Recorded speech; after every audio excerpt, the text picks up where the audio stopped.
Good morning guys. So yeah, as you can see, iba yung sasakyan ko ngayon. Uy, bakit shaky? Yeah, iba yung sasakyan na ginagamit ko ngayon. Dahil wala yung pinaiwan ni Katris yung sasakyan na isa dahil nandun yung mga car seat ng mga bata. And ihatid niya yung kasama namin sa bahay sa OK Beef Export kasi parang may ata siya, I think interview or medical or physical test. So yeah, katrabaho na kasi kakarating lang doon galing Pinas. So katrabaho na sa OK Beef.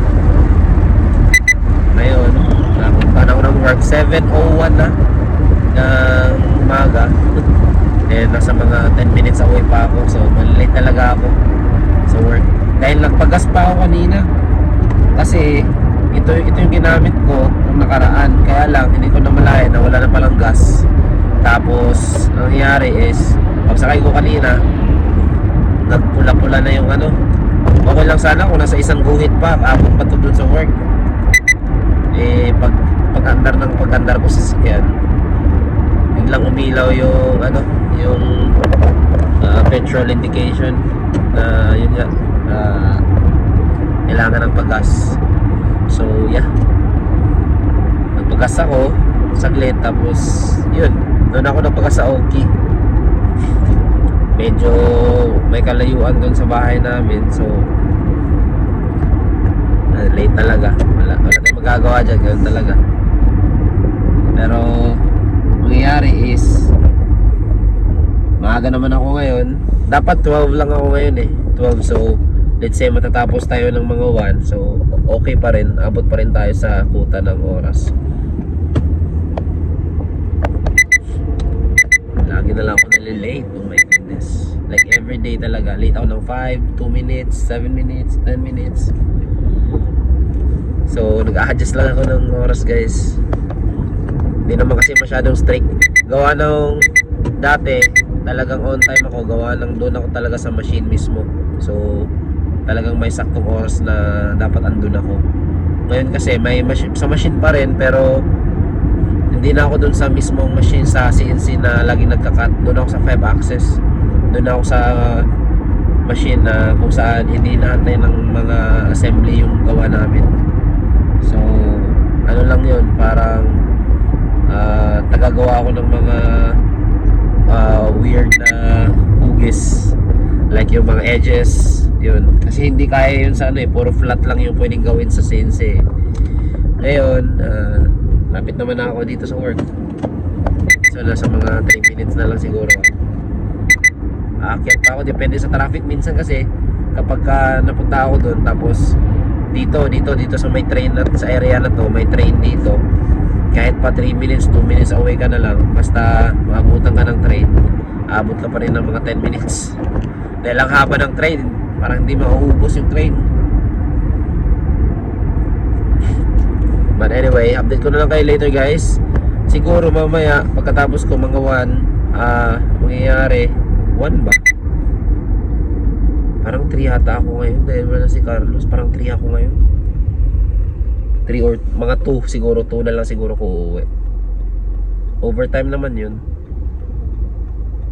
But yeah,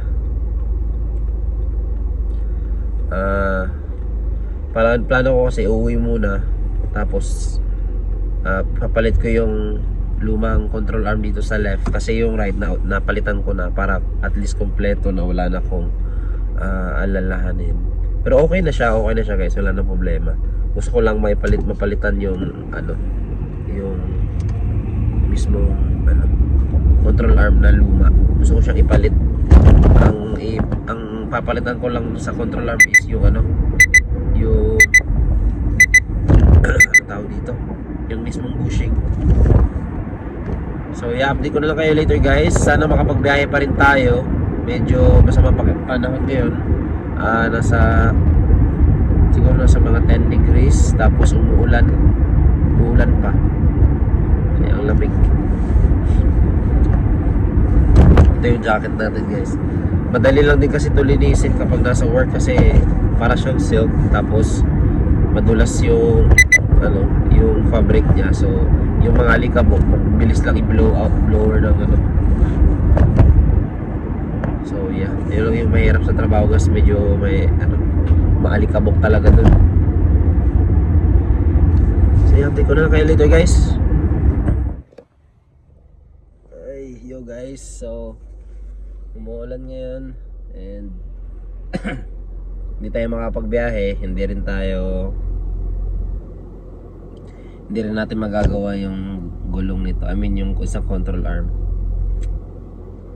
So yeah, baka bukas sana hindi ulan. And mamaya magdi-design na kami ng shirt guys, dahil babalak kami na mag-release na ng bagong design sa aming t-shirt. And nakabili na kami ng t-shirt na sample, and actually maganda talaga yung shirt na nabili namin. So yeah, we're just trying to make a profit guys. And yun, actually may business na kami before pa, di ba? Hindi lang talaga kami naging active gawa nung dami nangyayari, naging busy. Pero ngayon balik back on track kami, and hopefully this time magiging productive and magiging active kami sa aming business. Kasi matagal na rin naming gustong magkaroon ng ano, ng business talaga. So hopefully maging active kami. And alam naman namin na hindi madaling mag-business, but yun yung gusto ko yun yung gusto namin asawa. At least paunti-unti may ano kami, may progress. So yeah, just going back sa ano, sa printing shirt business. Tapos papakita namin sa inyo yung mga design, mga shirt na mga ready-made or mga matatapos na mga shirt na magawa namin. Papakita namin sa inyo next time guys. Yung mga shirt pala na design mostly sa mga gagawin namin is yung vintage vibe, bootleg na t-shirt, yung mga malalaking print, like kagaya ng mga mga print nila Radman, mga ganon, mga ulo nila Lebron, or vintage vibe na shirt. Alam niyo yan, search niyo lang yan sa Google, lalabas yan, ang daming t-shirt na ganyan. And matagal na yung uso, pero hanggang ngayon hindi pa rin siya nalalaos dahil talagang talagang moderno siya na ano. So hindi siya nalalaos talaga.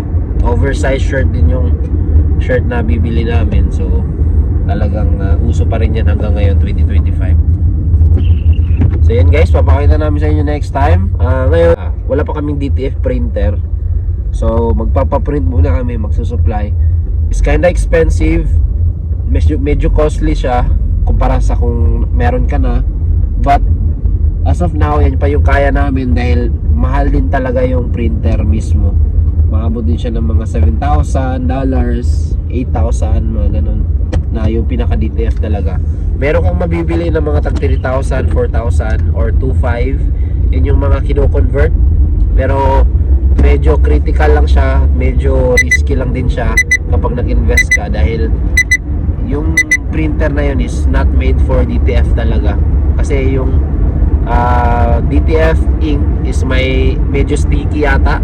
Yun yung mga nakikita ko sa YouTube, medyo sticky daw siya. So kailangan siya ng nagsisirculate siya lagi. So kapag iniwan mo siya, lalo dito malamig dito sa Australia, lalo ngayon this season malamig na. So hindi siya recommended talaga na ano, dahil maiwan mo lang siya doon ng kahit kaunti, titigas yung glue. Tapos yung sa pipeline niya, maiiwan doon yung glue, maiiwan doon yung ink. And medyo lalo na yung puti, medyo may katigasan yung ano, or creamy siya kumpara sa ibang ink. So kailangan siya naka-circulate lagi. So kapag iniwan mo siya, lalo ngayon malamig, titigas yun sa pipeline and masisira yung printer. So sayang din yung mga bibili nating printer kung mag-settle tayo for less. So never settle for less guys. Kung meron kayong mga printer na mabibili or ano, Meron naman yung printer na mabibiling mga nasa mga $4,000. Tapos convertible na rin siya, pero ang maganda lang doon dahil meron siyang merong ginawa si Epson, kasi Epson yung brand na yun. Merong ginawa si Epson na Mix Pro. So yung Mix Pro na yun, ibig sabihin meron siyang hiwalay na makina papunta doon or hiwalay na motor papunta doon sa ink na lagi siyang gumagalaw. So yun lang yung dinagdag ng Epson, pero basically hindi talaga siya pang DTF. Parang kinonvert lang siya, tapos nilagyan siya ng makina para lagi siyang nagme-mix. Pero okay din naman yun, kung ano na, kasi marami nang makikita kahit sa Pilipinas na printer, kahit sa Pilipinas na mga video, maganda din talaga. Nagtatagal din siya hanggang mga 3 years, 4 years, depende sa paggamit. So yeah, basta never settle for less, guys, kasi baka masayang lang din yung i-invest natin, and hindi naman biro yung mga i-invest natin, guys. Thousand din yun. So yeah, be mindful, kasi ito talaga yung ito talaga yung consequence na business. Risky talaga. So hindi natin alam kung hindi natin susubukan. So basta laban lang tayo, guys. So yeah, pauwi na ako, and update ko kayo mamaya. Guys, surprisingly hindi umuulan dito sa Oki, sa bahay nila mama. Ayan, hindi umuulan. So yeah, update na lang, guys, kung ano mangyayari. And mabuti kung di ulan, tuloy-tuloy. Tingnan natin yung forecast. Okay, hi guys. Hi guys. Say hi. Hydrate dayon, hydrate. Hi guys. Hydrate here. No. Hi Tali. No.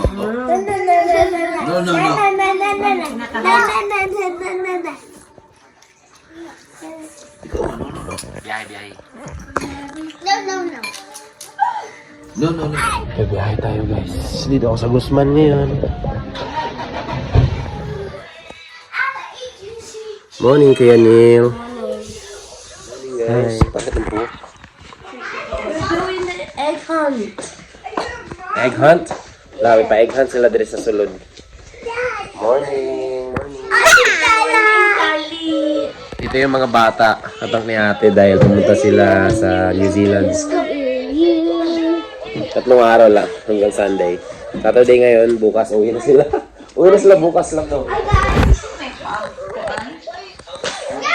Grabe naman yun, 1 day lang.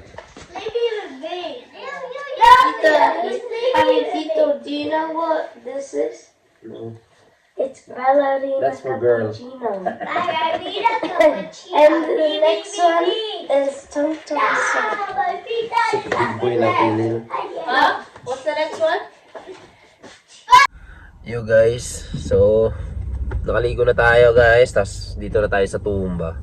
Punta kami ng Silly Solis ngayon, pero dito lang siguro ako sa sasakyan dahil bibilin lang naman ni Katres doon is yung flower lamp, no? Para sa 5th month. Diba, ang bilis ng panahon. Oo, kasi ano siya, every month nag-ano kami, nagpo-photoshoot kami sa kanya para ipopost namin yung milestone niya sa Facebook, para at least may track namin yung milestone niya within tawag dito 2 years na di ba? Kasi kay Tali ganun din, 2 years na 2 years namin siyang na-track yung kay Tali. So ngayon kay Taya na naman, at ang mangyayari is dito nga kami sa Sulis pupunta una. Pero pupunta kami sa Grand Central kasi yung Grand Central dito lang sa gilid. Yan. Tapos natin. Pakita natin yung ibabaw. Maganda. Kaya lumabas din kami, guys, kasi yun nga, tawag dito, yung maliwanag, hindi siya umulan tuluyan. Pakita ko sa inyo yung labas, ang ganda na, guys. Yan, dito kami magpo-park. Hanap kami ng parking area dito. Yan yung Silly Solis, yan sa gilid, hanap ako ng parking dito.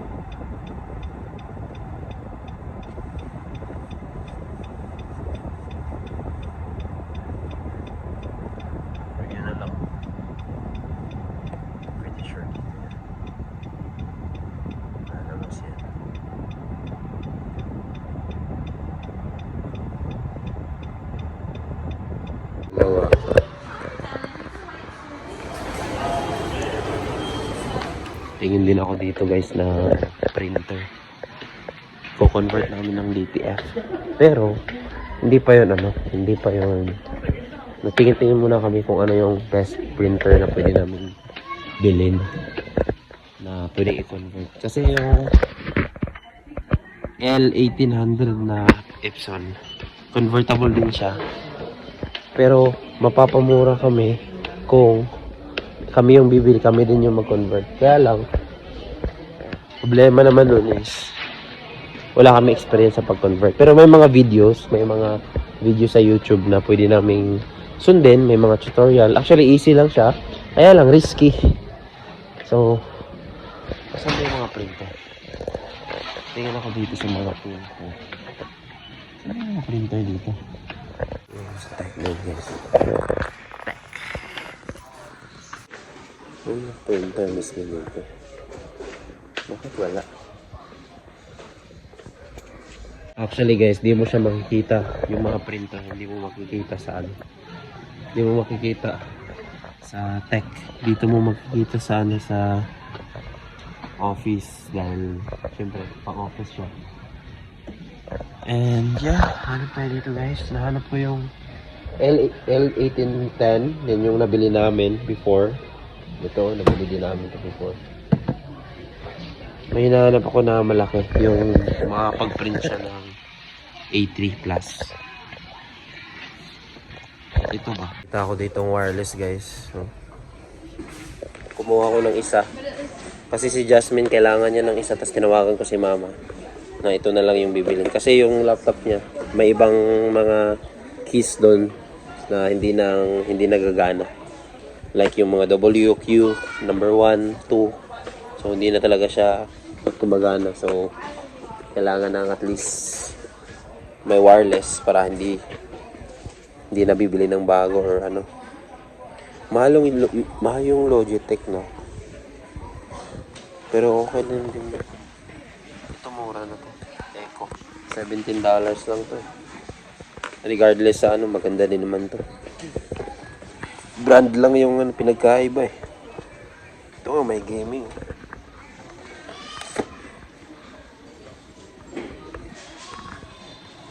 $10 lang din to. Gomero 5. What size are you? 8. Kaso kids pala.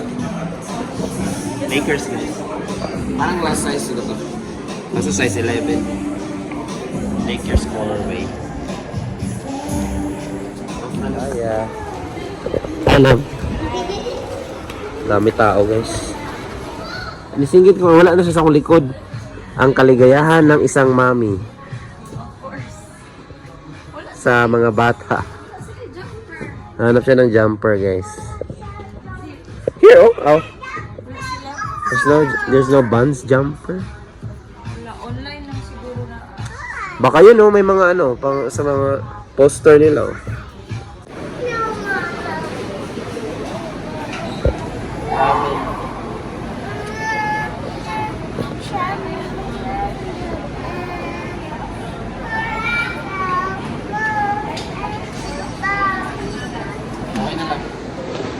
Guys, tulog pa rin.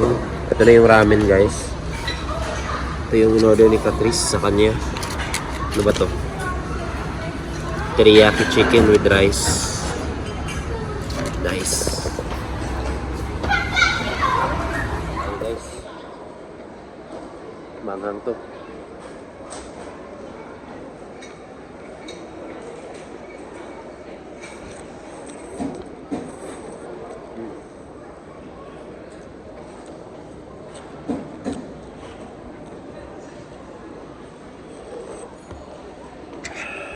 Sarap.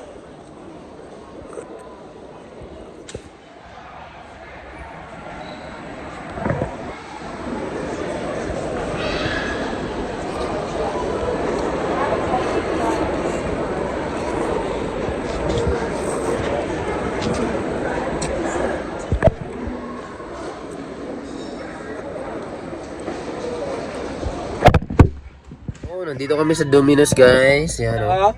Hello? Anyway, Hey guys, so pauwi na kami guys. Galing kami bumiyahe saglit. Tapos naka $50 din kami konti. For orders lang yun kasi may promotion.